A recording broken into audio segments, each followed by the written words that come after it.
Welcome to Piano Inspires podcast, celebrating pianists, teachers, and innovators as they share their inspiring stories about the transformative power of music.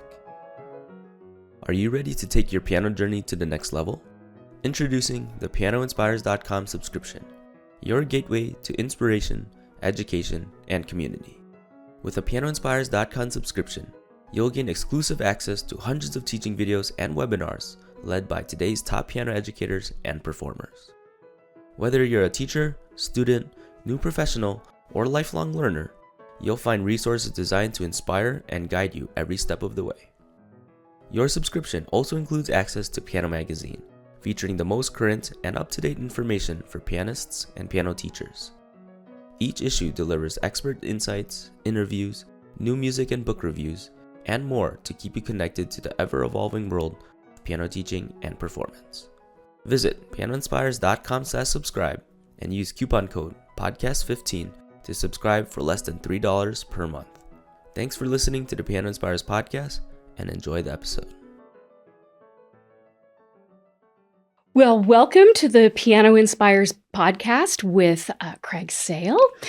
And it is my pleasure to just give a very brief bio today, Craig, and I think we'll fill in the rest of the gaps over the course of our conversation. You are well known to those of us associated with the Francis Clark Center. You are the vice chair of the board of directors of the Francis Clark Center.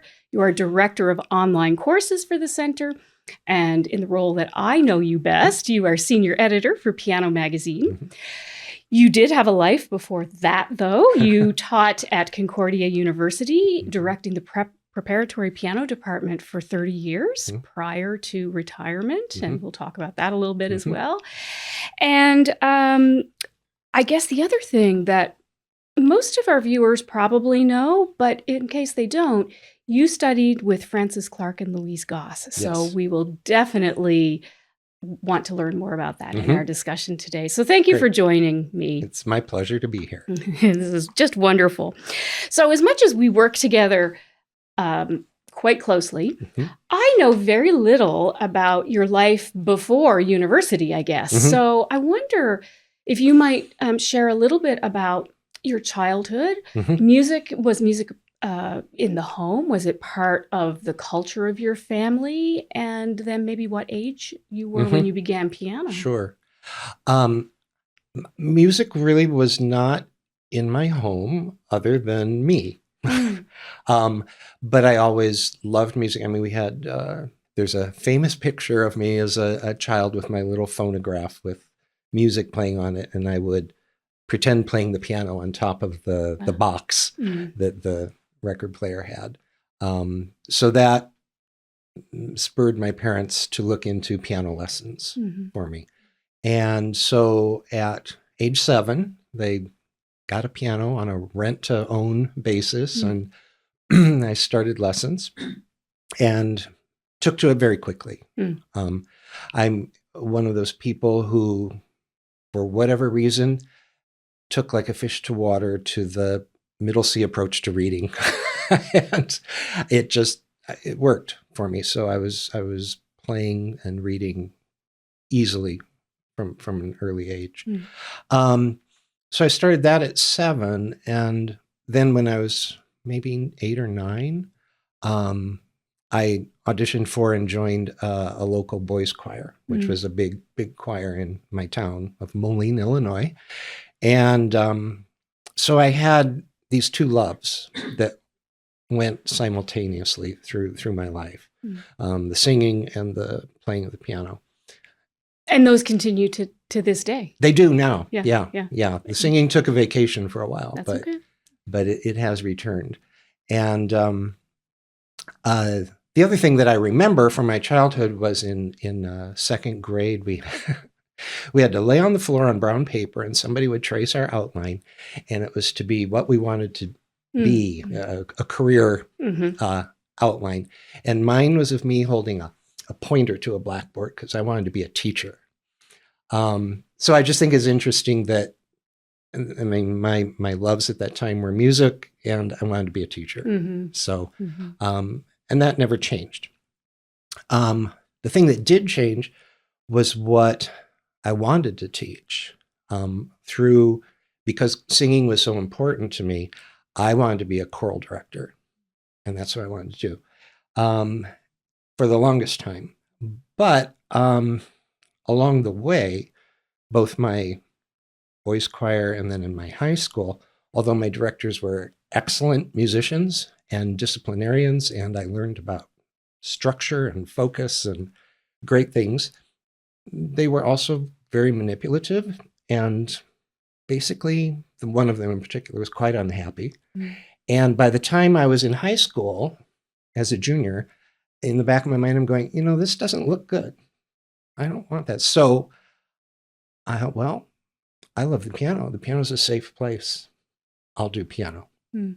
How interesting. So it was kind of like it had always been my refuge. So that's what I'll do. And I'll be a piano teacher. Mm-hmm. Mm-hmm. Now, did you have the same teacher pre-college, or did you change teachers? No.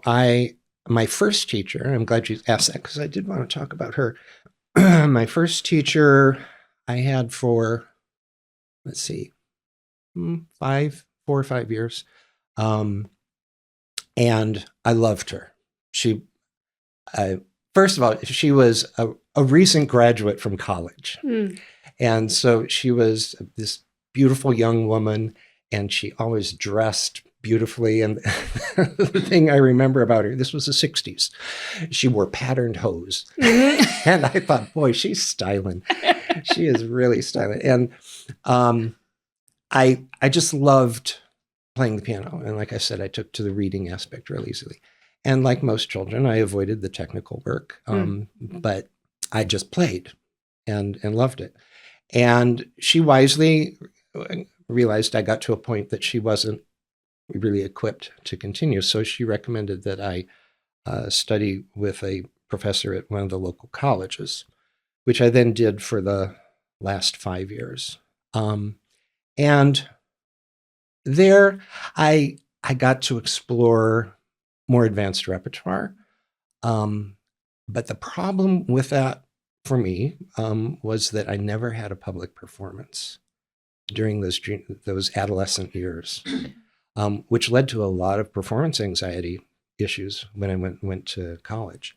And I say that just because that there are so many things in your formative years that inspire your teaching later on. Mm-hmm. And, for me from that younger level, even with this woman who I loved, there were so many things missing, and the fact that I might have taken to this particular kind of reading quickly doesn't mean that other people do or would.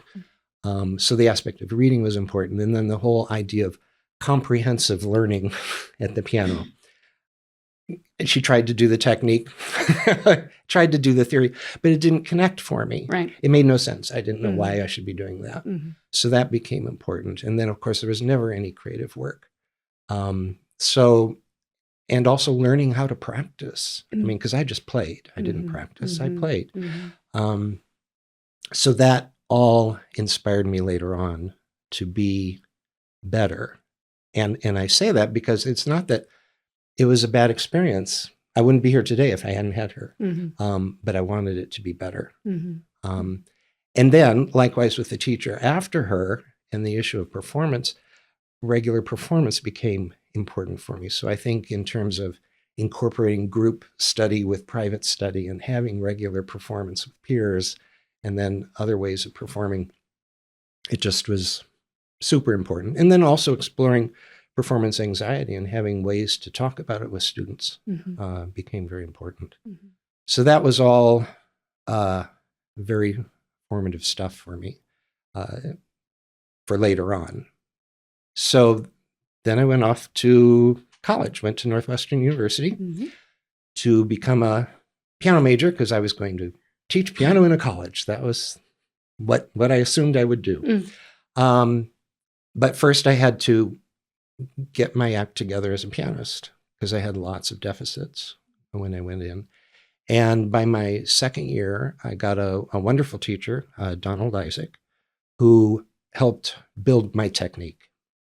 But along with that, had this incredible incredible connection to the soul of the composer. Mm.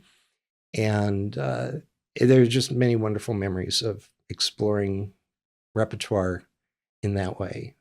Not just how to keep it together Right. and learn it, but how it should have meaning. Mm. And I think that was really the first time I'd ever thought about that. I mean, it had meaning for me, of course, but not exploring the composer's intent. The other important thing about Dr. Isaac was that when I would be struggling with technique and issues that came from my background and be frustrated, he would say, this is good, because if you can figure this out, you'll be a better teacher. Mm. And I embrace that, and I believe it to this day, Mm-hmm. Mm-hmm. because I do think even if you don't have an issue with something in your own playing, you need to understand how it works. If it works, why does it work? Right. And how can I communicate that now to students? Mm-hmm. So for me, having to rebuild a technique, I did have to consciously be aware of what I do and that's good and what's not good. So I could work with that. Now, how did performance anxiety, how did you grapple with that? And if you don't want to answer, that's fine. But, it was a struggle. Yeah. I mean, I had just disastrous performances at first in my undergrad career. Why did you keep going? So many young people True. encounter these problems in their first 2 years, and it's probably the first time piano becomes difficult for them. Yes. And then they choose a different path. Mm-hmm. So I'm interested in the resilience piece of this. Okay, that's very interesting because I never thought about that. I think it was my determination that I knew this is what I loved and what I wanted to do. So I had to figure it out. And the other thing was my teacher wanted to help me. And he tried everything, the poor man. But I would eventually get it together for my recitals. And as they say, every time it got a little better. But it was still hard work. I will jump ahead chronologically here, but we'll have to come back to say that later on, when I was teaching memorization and teaching performance, that's when I learned how to prepare. Right. I just didn't. I mean, I knew the music and all that stuff. I just didn't have the way to do it. So again, by teaching and learning how to communicate that to students, I was able to then do that so that then as a teacher, I could perform with a lot more comfort than I did when I was in school. The thing that was missing in my undergraduate career, which I really wanted to do, was pedagogy.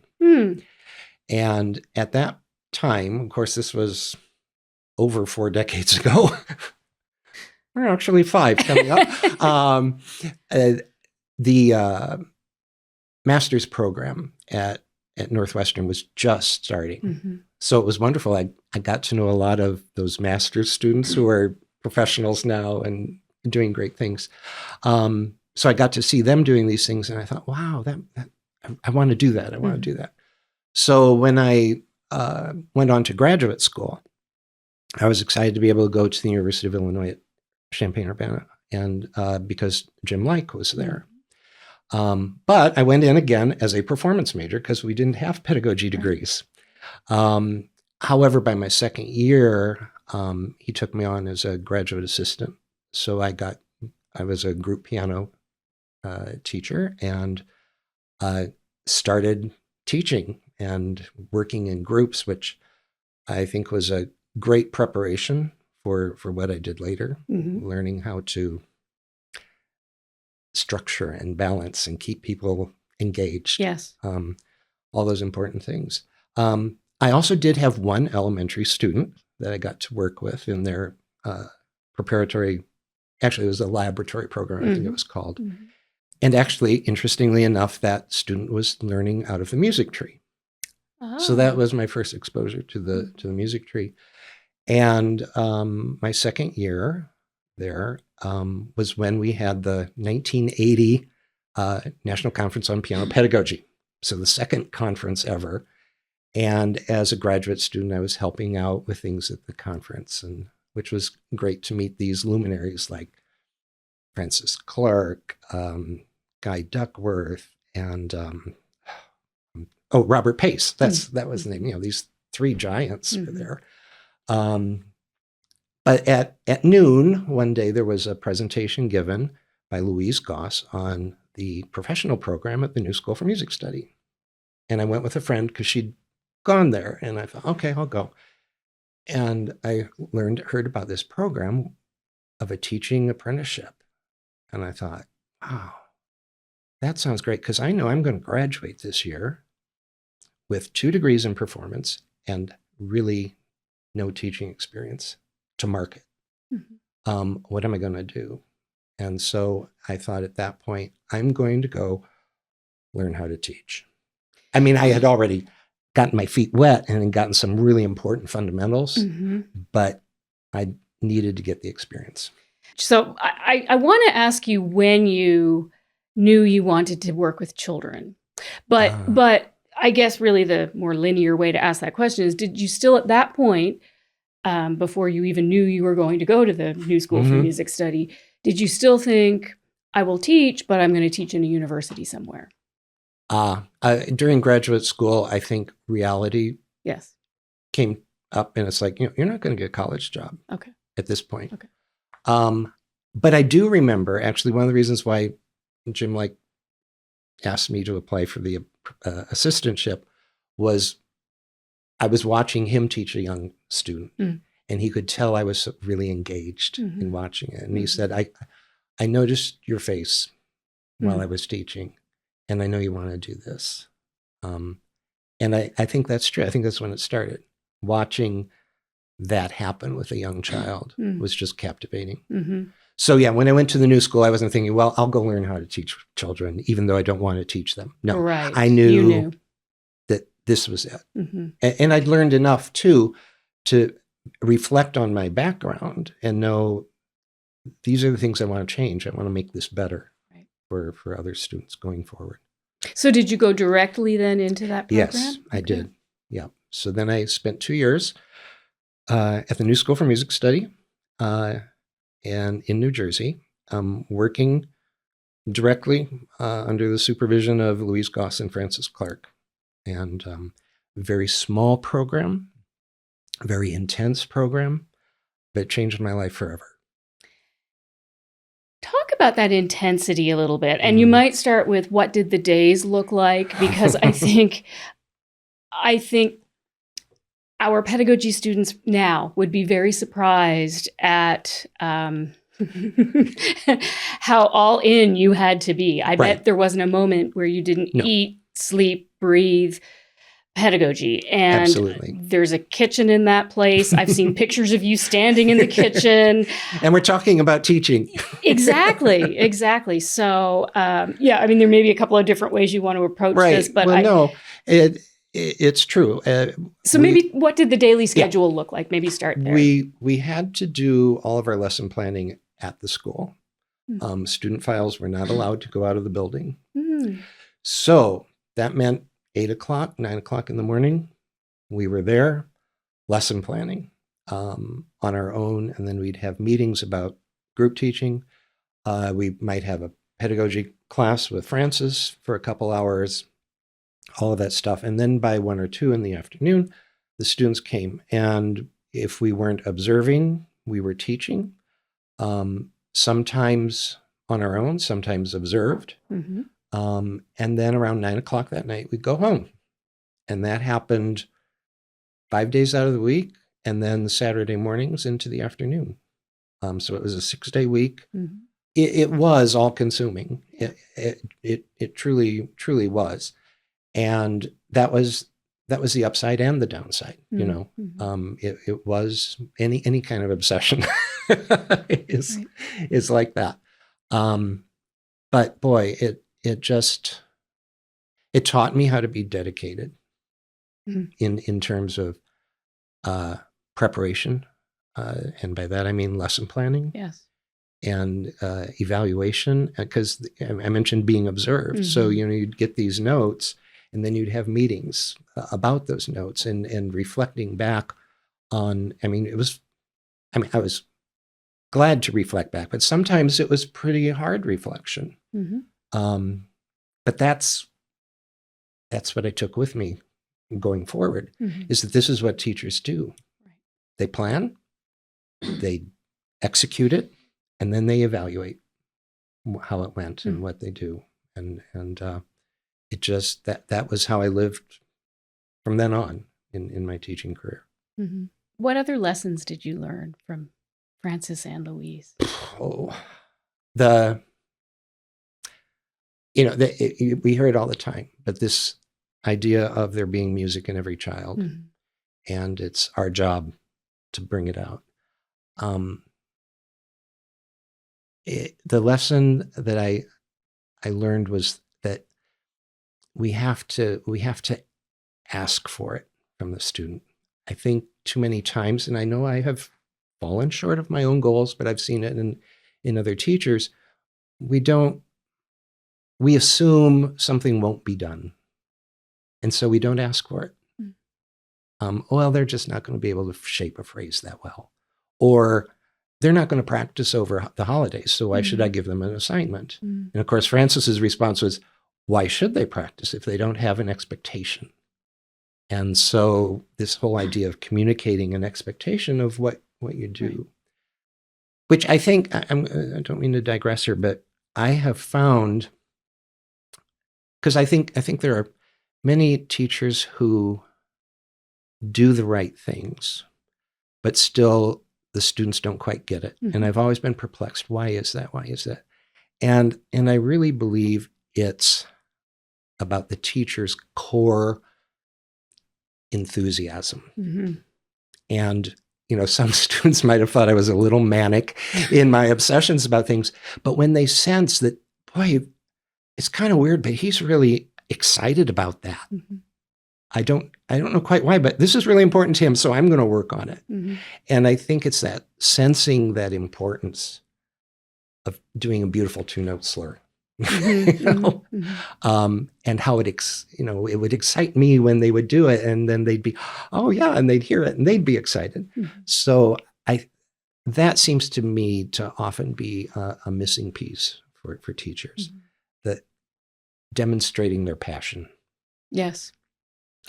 And it is one of those things that I know with adult students, they say is very important to them. It's one of the ways they identify someone as a good teacher. Yes. That they are passionate about, piano and about playing and teaching. Right.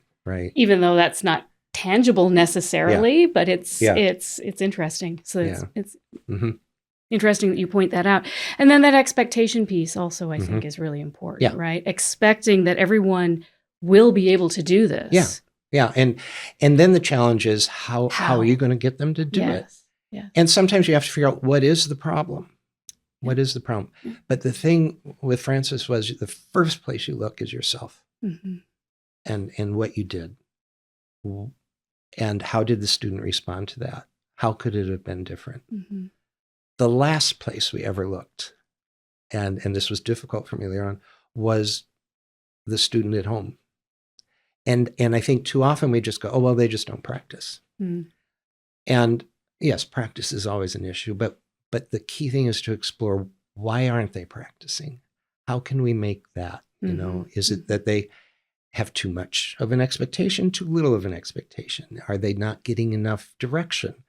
Is the assignment too big, too small? All those things that we're responsible for. Right. And I know in my own career in teaching, I would go through all those things, and then finally sometimes I would get to, okay, there's an issue at home and I have to address that. And then you explore how to work with the parent on that to make it better.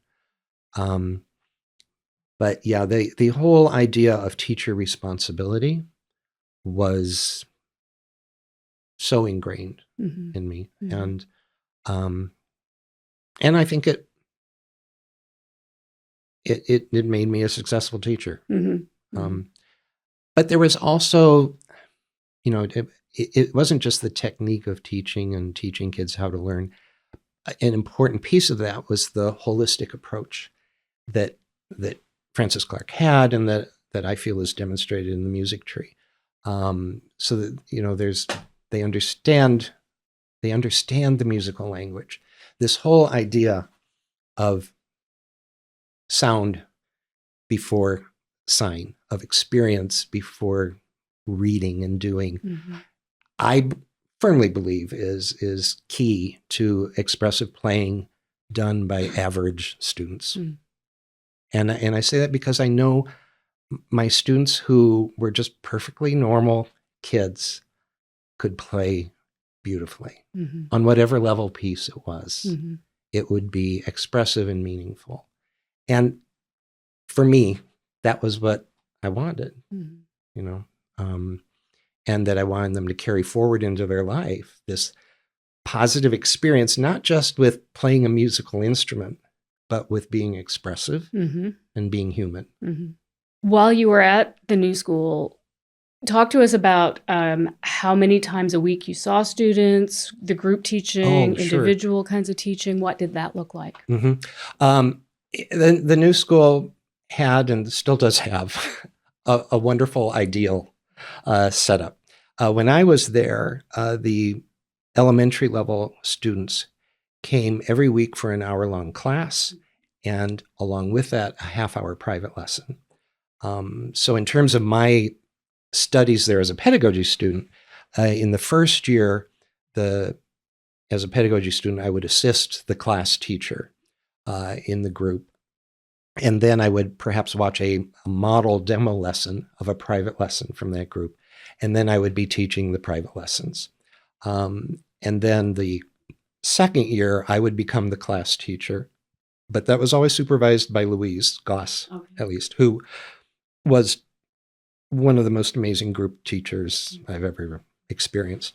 And then I would do the demo, and I would also, then I got experience critiquing my first year pedagogy student. So that was a wonderful part of the process to then work with another young teacher coming up. After the elementary level, students had a biweekly repertoire class where they'd come twice a month for an hour. And their lessons were usually 45 minutes, sometimes an hour. And that was basically the bulk of the teaching. I had some adult students that had 45-minute or hour private lessons. And I should say I wasn't the only pedagogy student. When I was there, it was still a very small program. So each year usually had maybe 2 pedagogy students. So there was a camaraderie with that other first-year student, but then you were interacting with the second-year students. And it was a wonderful, well, because you were in the building all day together. And I said, you're in the kitchen talking about pedagogy. That's what you talked about was your students. And of course, Francis was notorious. I remember one time I went into the kitchen for a break. I just needed to breathe. And Francis was in there having, I don't know, probably peanut butter. She loved peanut butter. And then she just would say, tell me about Nick Darnton. And you're like, and you're going through the Rolodex in your mind of that student. And the thing is, it wasn't just say, oh, he's doing fine. She wanted to know what he was doing. And you had to be ready to explain and answer any questions she had about what you were doing. So it was very intense living. And I also have to say that Frances Clark was a genius. She was simply brilliant at what she did. This whole idea of taking educational philosophies from her training as a young woman in general ed and applying it to the study of music was unheard of. And it was unheard of to me when I went there. And she was just always thinking and always reevaluating. And I think that's the other thing that why as a teacher, I had to always reevaluate because I saw her do it. She would doubt herself and question that. And you can look at that, her materials as they evolved over time. But that's so powerful for us, a young student, a young teacher to see that. Yes. Oh, absolutely. Don't you think? Yeah. Absolutely. And you want to take the easy route and say, I've learned it now. I know how to do this. And to an extent, you do. You have an understanding and all that. But that going back to that thing about there's music in every child, there's a thing about that's about an individual person. Yes. And you have to always look at that student for who they are and where they are. And you have to tweak everything for it. So it's not like a method that just one size fits all. For me, the music tree was this method that I loved and would use, but I would have to consider it in relationship to each student. And so that's why I could teach. Well, I did teach the music tree for 35 years, and I never got bored because of the approach of fitting it to the student and what they did, and constantly reevaluating. Mm-hmm. Is there anything else from that time that I haven't asked about? That you wish you. I'll talk about the next phase. Okay. How's that go? That's great. So I had this incredible 2-year time that was very, very intense, and I was thankful for it. I knew I had gotten what I needed, but I knew I also needed to spread my wings and go elsewhere. And I kind of wanted to go home back to the Midwest. And I was so lucky that outside of Chicago was a preparatory program in Naperville run by Elvina Pearce. And with her connections to Francis Clark and everything. And so I had a friend actually who was teaching in that program, and she said, I'm leaving there, so there's a job opening. And I wrote to Elvina, and she, of course, was thrilled to get somebody from the new school. And I was thrilled to go there because I knew it'd be a safe place for me to land. I was so heavily indoctrinated into a way, and I didn't want to go someplace where I was going to have that questioned. I wanted to work with what I'd been given. And so I had, actually a total of 5 years working for Elvina. So although Elvina wasn't my teacher, she was my boss and my mentor. Yes. And there was a sense of being a colleague of hers just because of our common experience. And then towards the end of my time working at North Central College, she actually had been asked by, at the time, Concordia College to set up a preparatory program there. And she said, well, I can tell you how you can set it up on the books, but I won't do it. And I can recommend some people to you. And I was one of the people she recommended. And so then I got this opportunity to start a preparatory program from the ground up. What's that like? It was horrifying. Because we all imagine we would like to do something like that. But then in reality, there are a lot of parts of that are not fun. Yeah. The hardest thing for me at the beginning was getting students. I thought I'd have a lot more. And there was actually a teacher in that area who, through MTNA, had the achievement in music exams. And I'd gone to meetings, and she said, I'd like you to judge. And I found out later she had me judge her students because she wanted to see what I was all about. Anyway, I passed. So she had this huge waiting list, and she just started referring students to me. And that's how the program really got up and running. And then once you get started, the word of mouth goes, and you get a program, and then you're hiring new teachers to work in your program. And I basically, had all the pedagogy that I learned at the new school. I had a model of how the program could be set up, because things under Elvina in terms of group and private lesson were different. We had what we called a 3-in-1 approach, where they'd have 3 weeks of private lessons and 1 week of a group, which was an adjustment for me with Elvina. But by the time I had the Concordia job, I knew how to do it and how it worked. And I understood the financial benefits of doing it that way. And so it got up and running, and everything was fine. And then at the school at Concordia, my mentor there, the woman who wanted to have this program started, said, we need to reboot piano pedagogy. And at that time, certificate programs were being talked about at the national conference and so forth. Mm-hmm. So together we created a curriculum for a certificate in piano pedagogy, which would be available to the music students as well as people from the community to come in. Mm-hmm. And so that was very exciting. I got to do, it was mine to do. I had the lecture classes, and then we had a practicum, which at the time I thought, oh, this is just so minimal, because I come from the new school where you have all these students that, as you're learning pedagogy, that you're teaching, and all I could give them was one student, and I had to be there all the time for various reasons. But I've since learned that's not always the case for people in pedagogy programs, and so I'm glad they got what they got, because at least they had some hands-on. And of course, they had our preparatory program to do observations in, so they got to see children being taught. And I just think that's so essential. I guess the other the thing I want to mention about the pedagogy development was I found in my career, as I was teaching all the time and administering this program, was that I really needed and wanted to do other things too. So this was one of those things. And the other thing was to put together workshop presentations and doing that, and then adjudication opportunities.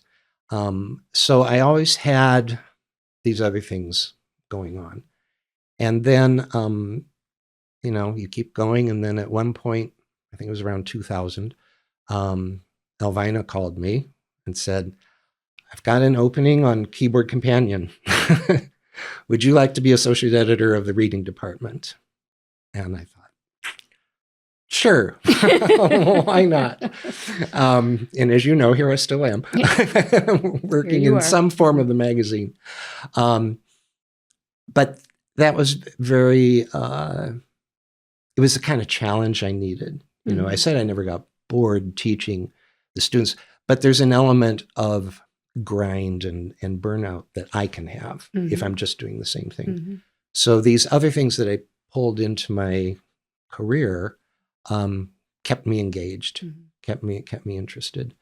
And the Keyboard Companion days were really perfect for me at that time, because I had to write an introduction, and I had to meet other people, write to strangers and say, hey, are you interested in writing on this question? And I had to think of questions that could be important to teachers of young children. And I'll just say, for listeners who aren't familiar with this, I would recommend go back to the archives on pianoinspires.com and really read some of those, because there'd be a question and 2 or 3, I believe, experts answered those questions very succinctly, often differing opinions. I mean, I just remember it was essential reading every time that magazine came in 4 times a year. Yeah. As I look back and read them sometimes myself, they're really good. They are.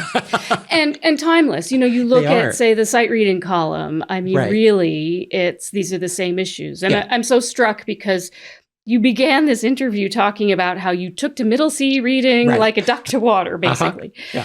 And your whole approach to teaching reading is very different. Yes. And it's sort of almost full circle in a way when you get to that point. Right. And it goes back to that thing about there's music in every child. Yes. Because every child doesn't respond to middle C. And I will go on record as saying, this is my belief, children are more inclined to respond to an intervallic approach to reading that begins off staff. And so that's how I reach children, is through a different approach to reading. I'll tell you, 2 of the things that strike me are how you really foster a sense of community. I think community is really important to you.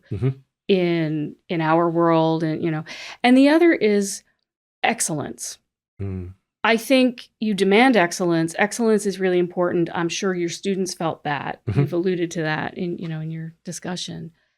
But it's not threatening. Mm. And I'm not saying Mhm. you experienced feeling threatened about it, but I think your experiences informed you. Mhm. I don't know how you think about that in your life, like even now, if we jump forward or back in the time when you were overseeing Yeah. internships, that sort of thing. I don't know if this will answer your question, but I'll try. It's about, again, the passion and the understanding, that Mhm. research. So that, Mhm. and modeling excellence. Yes. But along with that is this idea of finding the way to reach a student, or to reach a pedagogy student, or to reach a teacher who's asking for advice, that it's meeting them where they're at, Mhm. and creating this sense that we're working toward the same thing, Mhm. and without being dictatorial or Mhm. anything. Mhm. It's sharing. Mhm. It's really all about sharing. And if Mhm. I think if you're passionate and expert at something and you're sharing, that it can be received better. And perhaps that's the way community is created. I tried to do that with my teaching staff, Mhm. Mhm. to always do that. And And I feel that at the magazine when you're Mm. working with authors, mhm. when you're editing, because editing's another one of those things. They've written something, they take it very personally Right. when we make suggested changes. Right. But then I see we're at MTNA conference right Mhm. now, and you have so much respect in our community, and Mm. people have so much admiration for you, Mhm. and you've made so many friends over the years. Mhm. So you've managed to somehow foster this environment where the people around you are better because they're working with you or for you, Well. and I'm just curious as to how you I- do that, I That's guess. not it's not intentional, but I'm very glad it happens. I think part of it too. I mean, you have to have a sense of humor, Mhm. and I love humor. Mhm. That's Mhm. part, and to just be real and be open, Right. and Right. be helpful. Do you want to talk at all about how you knew it was time to retire from your teaching position? I can. There have been lots of articles and probably books written about burnout. Mhm. And I knew it reached the stage when I'd be in a student with a young child and something wonderful would happen. And I'd say, oh, to myself, oh, that was wonderful. Mhm. Instead of, oh, that was so wonderful. Mm. And most of my career was the latter. Right. And I started to lose that. Mm. And I thought, this is the time. And there were reasons for that, which I've learned, which I won't go into. But I think but I that knew recognition is really important because Yeah. so many people kind of ignore that. Yeah. Or they push it down, and it's so important because we're not doing any service for the student at that point. Right. And now, if I can jump ahead, I Mhm. look at you however many years later, Mhm. and you're reaching even more people in retirement, Right. I think, than you did before, in a different way. In a different way. Right. Yeah. Which has been the really exciting part of my chapter 2 in life. Because I'd always had these connections to the magazine and to the center. I'd been on the board since 2011, I think. And I did take a year off from, doing pretty much anything other than board work and some magazine work. But then things came in, things evolved with the center. Jennifer Snow came in as our executive director, and you came in as editor-in-chief of the magazine, and things just started to turn in new ways. And I got new opportunities and new motivation. And it's been thrilling. I mean, to be a part of the growth of the center since that time, and to be a part of the magazine and to have a more intense role in the magazine. It's just been tremendously rewarding. As I say, I still have great passion about teaching. I just don't have the energy to do what I think it takes to be a good teacher. Yeah. But I can help other people.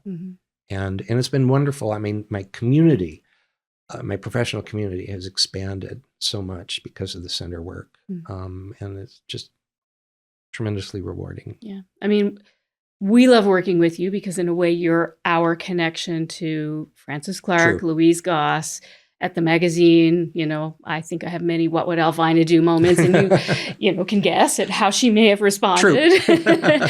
But yeah, I mean, I think it's just wonderful that you were open to that opportunity and recognized you really did have so much more to give. Yeah. It just looks different now. Yeah, And, it does. Yeah. I assume that continues to inspire you. Are there other things that continue to inspire you about music? Your work? I know you're playing again now. I know in recent years you did a recital, and I just want to bring it back to that for a moment. Sure. Yeah. In working on online courses, in composers of music by Black composers, women composers, I was learning new things, and I thought, this repertoire is great, and I'm not teaching anymore, so I can't teach it, but I can perform it and share it with community. And so I recently did a program like that, and it was wonderful. I mean, I was able to watch the live stream. Yeah, and so that's good. I mean, it's always been not a challenge, but I've always been aware that I can play the piano for two different reasons. One is for myself and for my own soul. And the other is for my skill and for my learning and sharing. And sometimes I'm just in one mode or the other. And right now I'm kind of in both at the same time. So that's a good thing. So as you know, at the end of all of these interviews, we ask the final question. Yes. How does piano inspire you?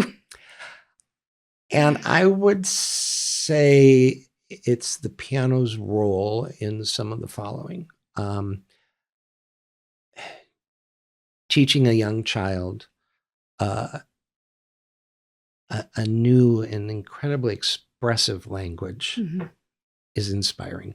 Seeing them at the youngest age with the simplest piece express themselves musically, there's just nothing better. And then, of course, working with them over the course of their lifetime, up until they're 18, that was just such a gift. And seeing them now as young adults is inspiring.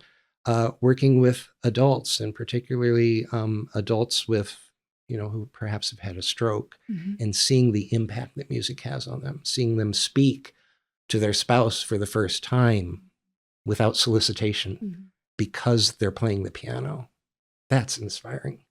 And then the things with the work that I do now with the center and seeing community and the richness of community and the diversity of our community and how we can be there for each other. That's inspiring. And that's all because of the piano. Well, there's no response to that. That's just a lovely answer. And we are out of time. But I just want to say you inspire all of us. I mean, I know people who have not even met you have read your words. They've heard your workshops. And then those of us who know you, we've really gotten to just know you, experience you. And those of us who work with you daily. Right. You're a mentor to so many of us. Well, it's an honor to do. Well, it's an honor to know you. So thank you for sharing so much of your life story with us today. I think it helps us understand where you came from and why you're here today. Yeah, that's what it is. It is. It's a pleasure. Thank you, Craig. Thank you. The Francis Clark Center is a not-for-profit educational organization that serves the advancement of piano teaching, learning, and performing. Divisions include Piano Magazine, Piano Inspires Kids, Journal for Piano Research, National Conference on Keyboard Pedagogy, the New School for Music Study, Piano Education Press, International Online Teacher Education, and Piano Inspires Online Community Hub. Please visit us at pianoinspires.com to learn more about our impactful work and inspiring community.